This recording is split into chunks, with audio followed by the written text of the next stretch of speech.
लगातार बड़ी खबर आपको बता रहे हैं कि एक्टर सिद्धार्थ शुक्ला अब हमारे बीच नहीं रहे हैं। हार्ट अटैक की वजह से उनका निधन हो गया है। बिग बॉस के विनर थे सिद्धार्थ शुक्ला और 40 साल की उम्र में उनका निधन हुआ है। आपको बता दें कि रात में कुछ दवाइयों का सेवन भी उन्होंने किया था, ऐसी जानकारी मिल रही है, लेकिन सुबह वो उसके बाद उठ नहीं पाए और सुबह ये बताया गया डॉक्टरों की तरफ से उनका हार्ट अटैक की वजह से निधन हो गया है। सिद्धार्थ शुक्ला की इस तरह अचानक निधन से पूरी बॉलीवुड और टीवी इंडस्ट्री शोक में है। तमाम अभिनेता और अभिनेत्रियों द्वारा उन्हें श्रद्धांजलि दी जा रही है। आपको बता दें कि टीवी इंडस्ट्री का बड़ा नाम सिद्धार्थ शुक्ला ने रियलिटी शो बिग बॉस का 13 सीजन जीता था और इसके अलावा उन्होंने खतरों के खिलाड़ी का 7वां सीजन भी अपने नाम किया था। सीरियल बालिका वधू से सिद्धार्थ शुक्ला ने देश के घर घर में अपनी पहचान बनाई थी और उस दौरान जो डेली सोप हुआ करते थे वो काफी पॉपुलर भी हुआ करते थे। मुंबई में 12 दिसंबर 1980 को जन्मे सिद्धार्थ शुक्ला ने अपने करियर की शुरुआत एक मॉडल के तौर पर की थी।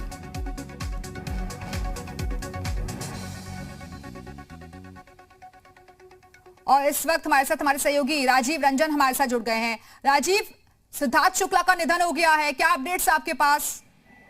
देखिए, सिद्धार्थ शुक्ला की जो डेड बॉडी है वो कूपर हॉस्पिटल में लाई गई है। कूपर हॉस्पिटल में पोस्टमार्टम किया जाएगा। इसके बाद उनकी डेड बॉडी को वो उनके परिजनों को सौंपा जाएगा। लेकिन अगर सिद्धार्थ की अगर पूरे कैरियर की बात करें तो बहुत ही कम समय में बहुत ज्यादा उपलब्धि जरूर मिली थी सिद्धार्थ की। 40 साल की उम्र में हार्ट अटैक होना अपने आप में सभी सदमे में है कि आखिर सिद्धार्थ को इस तरीके से क्या स्थितियां थी कि हार्ट अटैक आया, और 40 साल की उम्र में ही हार्ट अटैक आ जाना अपने आप में कई बार लोगों को चिंता का विषय बन जाता है।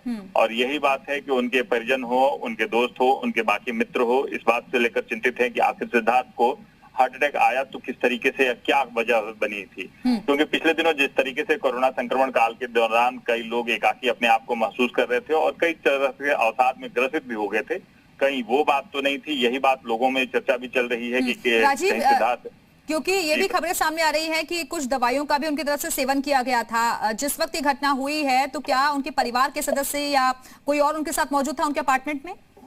देखिए, अभी तक पुलिस ने ये स्पष्ट नहीं किया है, क्योंकि डेड बॉडी जिस तरीके से लाई गई है इसके बाद वो सारा छानबीन की जा रही है कि आखिर मौत की वजह कारण क्या था। कहीं दवाइयों की जो बातें चल रही हैं, क्योंकि पुलिस की तरफ से कहा जा रहा है कि बहुत सारी इस संदर्भ में बहुत सारी अफवाहें चल रही हैं। तो पुलिस अभी जांच के बाद ही स्पष्ट कर पाएगी कि आखिर माजरा क्या था और किस तरह से इनके हार्ट अटैक हुई है। इस बात की जांच करने के बाद, क्योंकि पोस्टमार्टम के बाद ही कुछ स्पष्ट हो पाएगा कि क्या बीती रात में उन्होंने कुछ क्या खाया था या किस तरीके से कुछ दवाओं का अगर सेवन किया था तो किस तरीके की दवाएं थी, ये पोस्टमार्टम के बाद ही स्पष्ट हो पाएगा। हालांकि उनकी डेड बॉडी को जरूर अभी कूपर हॉस्पिटल में लाया गया है और इसके बाद ही स्पष्ट हो जाएगा, क्योंकि डेथ रिपोर्ट के बाद जब चीजें पोस्टमार्टम की जो रिपोर्ट आएगी या तहरीर जो सामने आएगी उसके बाद स्पष्ट हो पाएगा कि आखिर इस मामले में किस तरीके की। चलिए, फिलहाल बहुत बहुत शुक्रिया आपका राजीव इस जानकारी के लिए।